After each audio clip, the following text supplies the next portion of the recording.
First things first, this is the Muja touchpad. And you might be thinking, I've already got one touchscreen on my smartphone, why do I need another? Well, it's not there for the front of your smartphone. To install it, you just press it into the back of your phone, and it's got about 20 sticky pads that hold it in place. And it's a weird experience because it opens up a world of input that you've probably never had before. In a way, it feels like you're able to reach through the back of your smartphone to touch the front of your screen.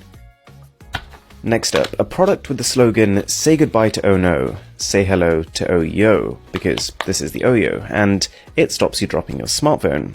There are three main parts to this contraption. You've got the central housing, which sticks onto the back of your smartphone using 3M tape. It's got a solid fit. And this housing contains the extendable string that connects to a wristband. And it's all elasticated and very flexible, so it doesn't feel like you're tied down to your phone or you've got no range of movement. But it does very convincingly protect it from drops. There's also a ring which you can attach instead of the band for a slightly different feel. It's quite tough to concisely describe this next product. It's on one hand a Bluetooth speaker, whilst being a centerpiece for your room, and at the same time a collapsible robot. There's a lot going on here, but my first impression is just that it's really high quality and also really heavy.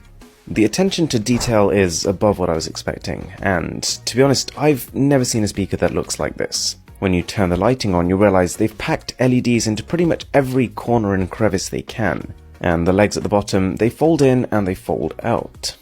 As a speaker, it sounds good. It sounds a lot better than I thought it would given the size of it, but then again, you are limited by that size. Larger speakers sound more spacious. It's got a 20-watt power, so not the loudest, not the most powerful speaker, but it's the little visual flourishes that I think sell the product. The crack light is something I instantly fell in love with. In fact, within minutes of finishing with it for this video, I put it into my everyday carry bag. It is a seriously slim, but at the same time seriously powerful LED lamp, and it's continuous lighting, so it's a great thing for photographers and videographers, and doesn't need a battery of its own, it just plugs into your phone. A new kind of screen cleaning tool, or at least one that I've never seen before.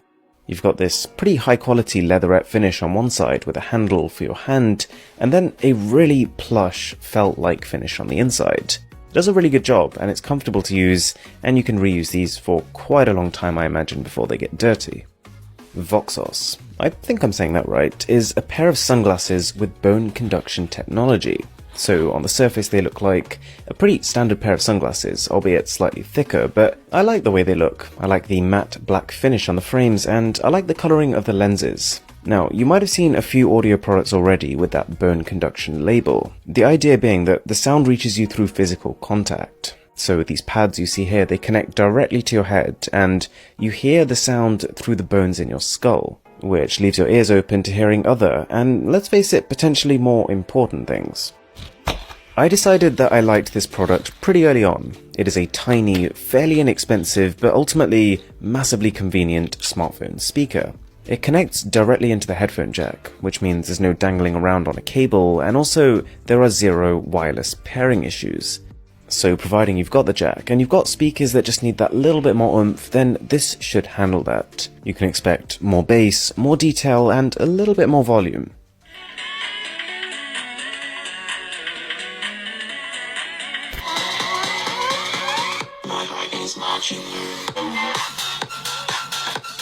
There's also the surprise benefit of being able to re-angle the speaker if you want to face it towards someone else. The Sennheiser Momentum True Wireless have been my go-to earphones for about 4 weeks now, and I'd say I really like them, but I don't love them. You get this beautifully designed case, really weighty, really high quality, and it constantly keeps the earbuds charged. And they're comfortable, they noise isolate, and they sound fantastic, but my only gripe is the finicky buttons.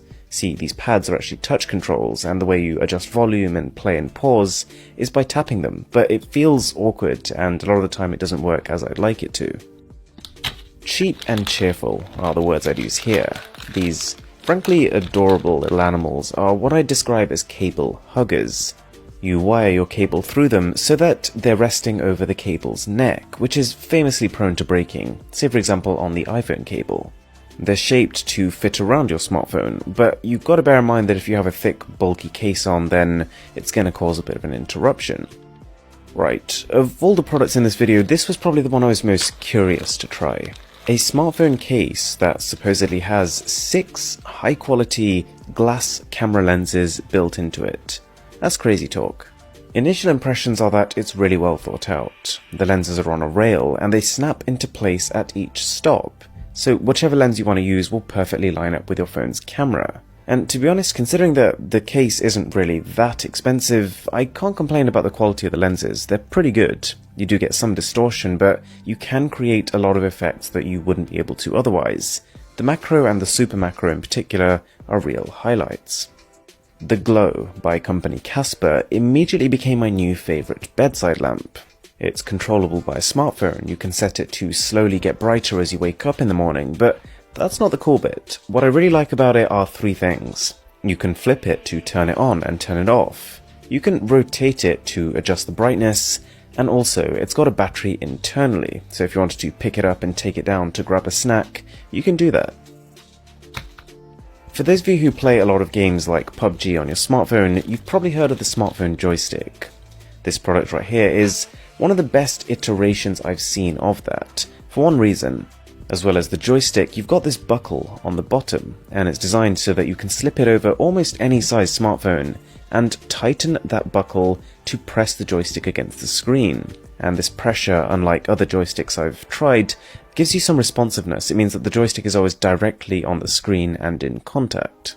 If you enjoyed this video, I've got a whole playlist of smartphone gadget content, so I'll leave that link to this video, and it would mean a lot to me if you could smash that subscribe button down below. My name is Aaron, this is Mr. Who's the Boss, and I'll catch you in the next one.